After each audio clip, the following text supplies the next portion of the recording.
I am the project manager for National Heritage Week. My name is Ronan Healy, and what I'm going to speak on now is I'm going to give you a run through of this year's theme of connections, roots and networks, so as a bit of inspiration for your plan for this year. So this is what I'm going to talk about in the next 20 minutes or so, and to shoot straight into it.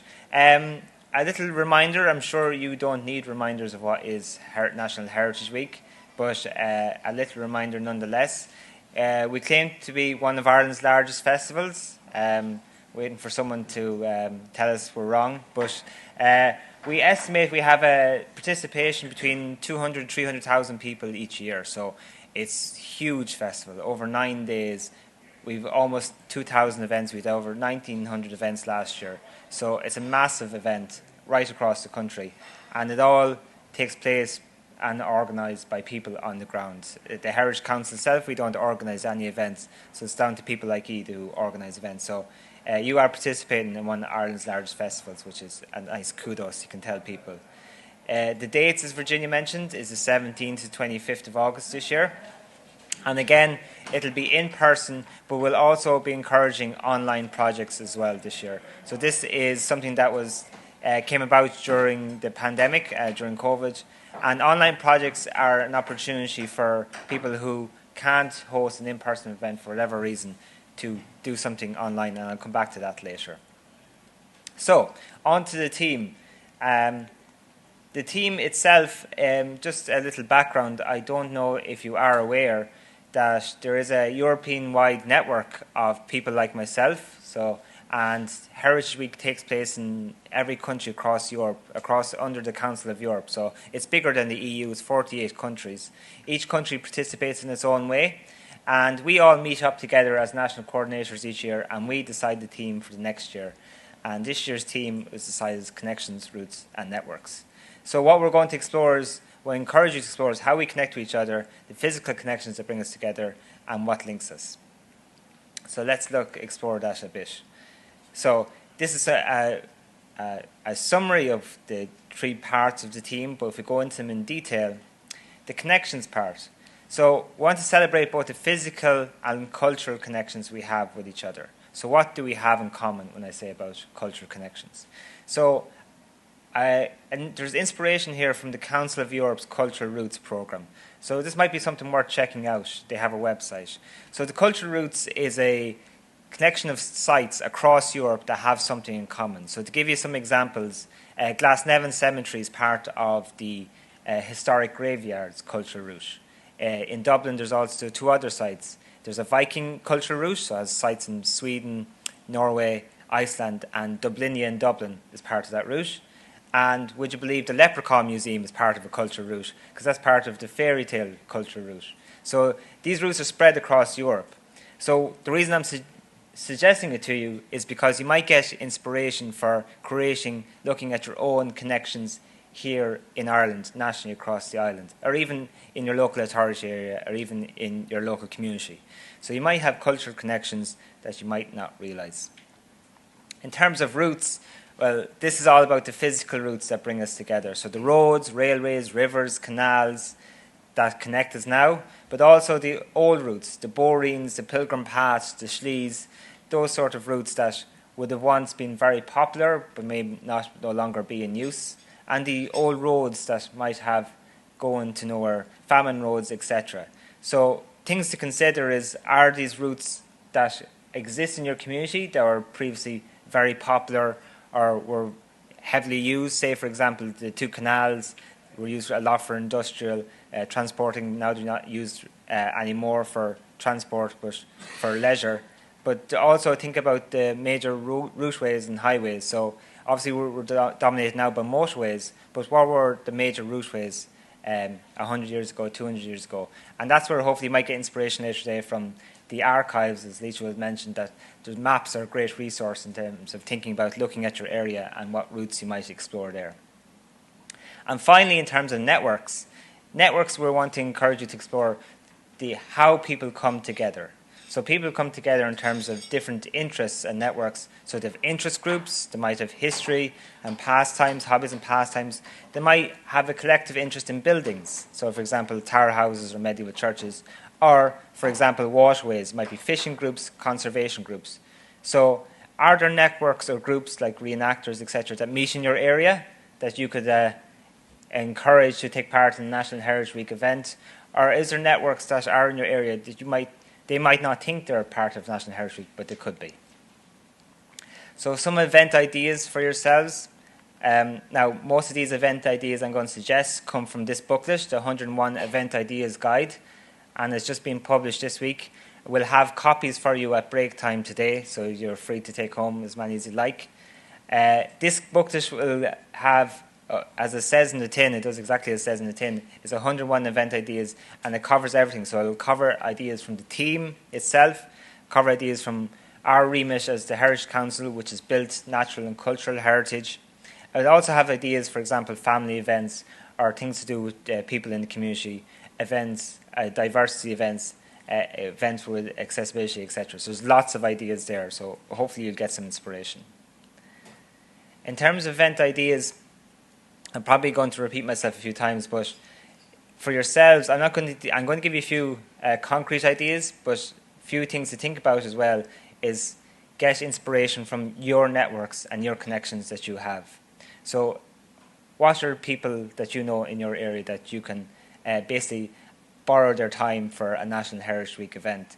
So you might be organise walks or talks yourselves, and you might be the leader of that group or whatever it is, but look out in your community and see are there experts in your area. I've listed a few: archaeologists, botanists, there's curators, etc. But there's any sort of expert. There might be someone in your area who's a thatcher, or someone who does dry stone walling. They can be all incorporated into a National Heritage Week event. Just think about who are the experts in your community and who you could basically borrow their time for a National Heritage Week event. Again, community outreach. Think about those in community who could do something in your village, town, etc. So I'll give you an example here. This is an event that was shortlisted for National Heritage Week Award last year. It's in Athenry Castle. And the staff in Athenry Castle reached out to the community, and they found a lady in the community who does children craft events. And so she hosted a biodiversity, art and craft workshop in Athenry Castle. So a very nice venue to have a children's event. So that's an example of a combination of two people who are ploughing their own furrow in terms of Athenry Castle and this lady organising biodiversity events, and they came together to organise an event together for National Heritage Week. So again, it's great to have community opportunities. The same thing again, back to cultural roots, in terms of what you have in your community. So you might be custodians of sites, you might have a heritage area, you might manage a site, or again, you might be looking after a certain area, or you might collect certain memorabilia to do with a site in your area or an action or event. So, for example, 1916. Think about other sites or places across either your county or the country that you could connect with.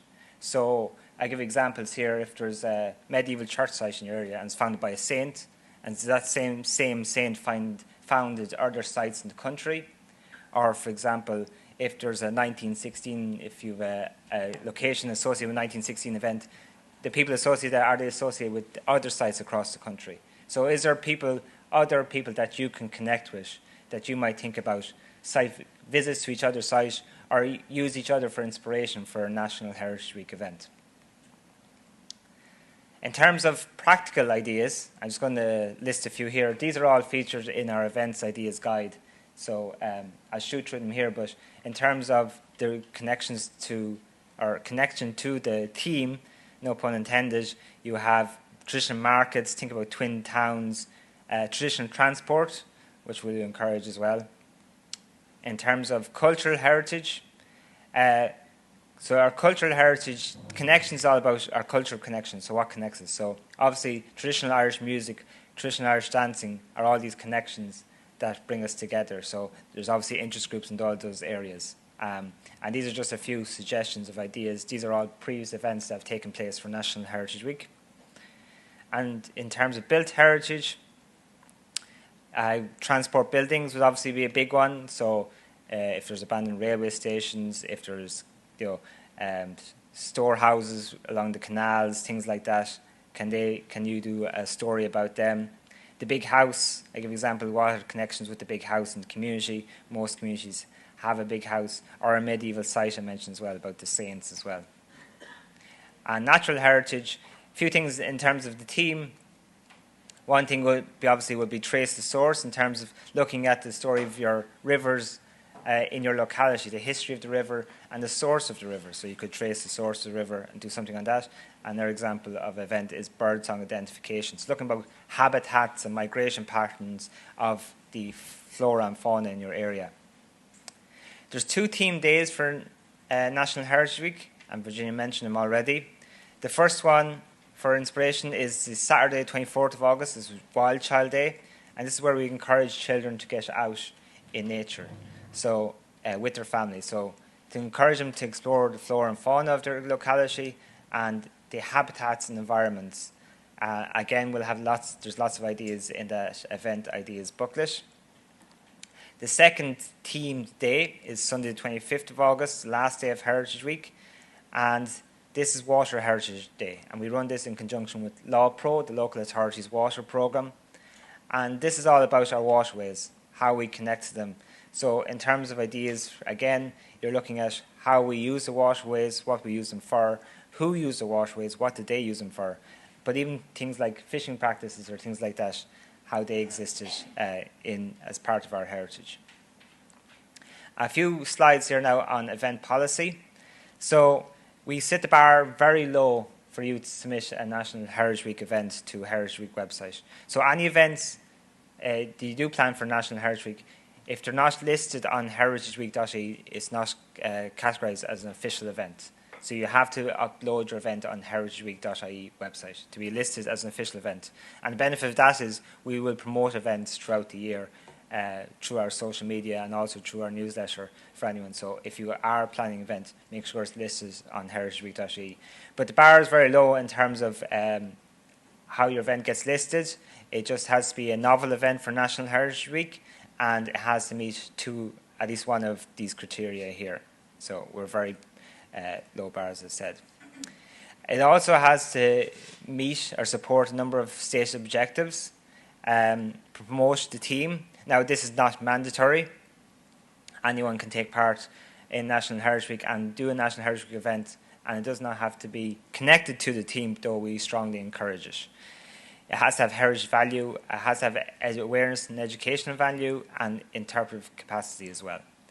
So again, all events are manually reviewed when they're uploaded on Heritage Week website, but we set the bar low. We try to encourage as much people as possible to get involved. And speaking of people who get involved, who are these people? Well, we open it up to everyone. So individuals, families, communities, organisations, state agencies, museums. So it doesn't matter who you represent. Even if you are an individual in the community, you can organise a Heritage Week event yourself as well. So to summarise, who can get involved? Everyone. So it's just very simple. To give you an idea of what events might look like, a few things to think about. Now, you'll get more inspiration later on today, but I'm just going to suggest a few things. Broadly, think about the goal of the event. What aspect of heritage does it focus on? Don't try to be too broad, I would say. I don't try to cover everything. Try to pick out something. What would you like attendees to learn and experience and enjoy? Think about your audience, and think of how you're welcome to diverse audiences, and also think about sustainability as well. And these will be covered in more detail later today in most of the talks today, so I'll move on from that. What might events look like? This is a quote I picked up from a speaker a few years ago. He was talking about cultural heritage, and he said, your aim, if you're ever organising an event, should be someone in your audience to say, I never knew that. So I think that's a good inspiration. When you're doing an event, if you come, someone says out loud, "I never knew that," I think you've done well as a Heritage Week event organizer. So that's my challenge to you, is to host an event and get someone to say those words to you, and then you know you completed National Heritage Week bingo. So in terms of online projects, so we're going to I'm just going to quickly talk about digital projects. So digital projects, again, came about in 2020, and we're still they're still allowed to be submitted as a Heritage Week event. The opportunity and difference between a Heritage digital project and an in-person event is obviously you have a bit more time. So, for example, if you're a grant recipient from the Heritage Council or from the Department of Housing, whatever, and you're required to put on a Heritage Week event, and it might be difficult for you to put on an in-person event, you could do a digital project instead. And it gives you the scope to document over a number of months something. So there's opportunities there in terms of you could do a presentation, you can do a podcast, you can do a short documentary. You don't need expensive video equipment, you can just use your phone. There's good quality these days, and you can create a short video or podcast about what you're doing. And it just gives you a broader approach to doing something towards whatever you're working on or working around. And if you can, for whatever reason, do an in-person event, it's an alternative to do that as well. There's plenty of resources which I'll come back to later for that.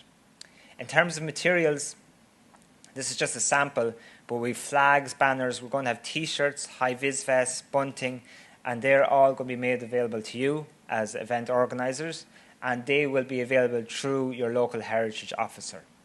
So if you don't know who your local heritage officer is, they are listed on the Heritage Council website, or just ask me and I'll point you in the right direction. But they will be distributing material. They'll have a big bank of material in terms of all these items, and they'll be able to get them out to you for your Heritage Week event. So if you require any of those merchandise materials, just get in touch with them and they'll be able to supply you. And the good thing about them is they're multi-year use, so they're very sustainable, so you should be able to store them up and keep them on for next year. In terms of supports for yourselves as event organisers, so we offer inspiration in terms of ideas and know-how that will be shared on heritageweek.ie. There's lots of resources there. There's online resources there's templates. So if you're doing posters for in-person events, we have poster templates, we have PowerPoint templates, lots of stuff there. We provide in-person training, such as we're doing here today. And we're also available for any questions or information or just moral support that we can offer through our email address and through our phone number as well. We don't offer, there's no financial support offered for National Heritage Week by the Heritage Council, but some local heritage officers, some local authorities do offer support financially. So if you're looking for some financial support for your event, contact your local heritage officer and they'll be able to help you. I just want to briefly mention our partners. Virginia mentioned them already. It's great to have them on board. So the OPW, the Law Pro, Irish Landmark Trust. As Virginia mentioned, OPW will open up their fee-paying sites for free at the start of National Heritage Week, and Law Pro and others support us in different ways. The Irish Landmark Trust opened their sites or their buildings for a day during National Heritage Week, so we appreciate their support. Finally, in terms of promotion, you're encouraged to support the National Heritage Week through your social media channels, if it is a Facebook group or if it's Instagram or Twitter/X. Sheena's going to give you more advice on that soon. But for ourselves, just to mention, the important thing is the hashtag is Heritage Week 2024, and we have the core message there as well. And that's, if you're sharing with other people about what Heritage Week is, that's our core message. The key dates then. So next Wednesday, the Heritage Week website opens up for submissions. So if you get in early, we'll be starting promoting events happening from the 1st of May next week. Thursday, 20th of June is a closing date for uploading events to include in county guides. Now, as you're aware, we're not printing a paper guide anymore for National Heritage Week. There's no national guide, so all events are listed through the Heritage Week website. But some local authorities print a county guide. Now, it depends on your local authority, so I'll contact them first. But if you want to be certain to be included in their print guide, that is the deadline for you. So try to get your event in by the 20th of June. We have the dates of National Heritage Week itself.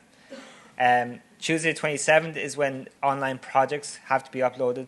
So online projects have a few extra days to be events uploaded. If you're doing an in-person event, the event submissions are open right up until the start of National Heritage Week, so the Sunday of National Heritage Week. So we give you plenty of opportunity to upload events. So that's the 18th of August. So you can do upload events the week before if you like. I wouldn't recommend it because you might get an audience, but if you need to, you can do. 28th of August is when we open up for the awards, which I will come back to later. And November is when we have the National Heritage Week Awards, which I will mention later. This is me. This is my address in the Heritage Council. This is my mobile number. You're welcome to take it down. And this is the email address. So I am happy to be contacted anytime. I won't say day or night, just day, because I'm not around at night. I turn the phone off. But if you do have any questions, queries, concerns, anything like that, feel free to email me or call me, and I'm happy to advise as best I can. Okay. Thank you very much.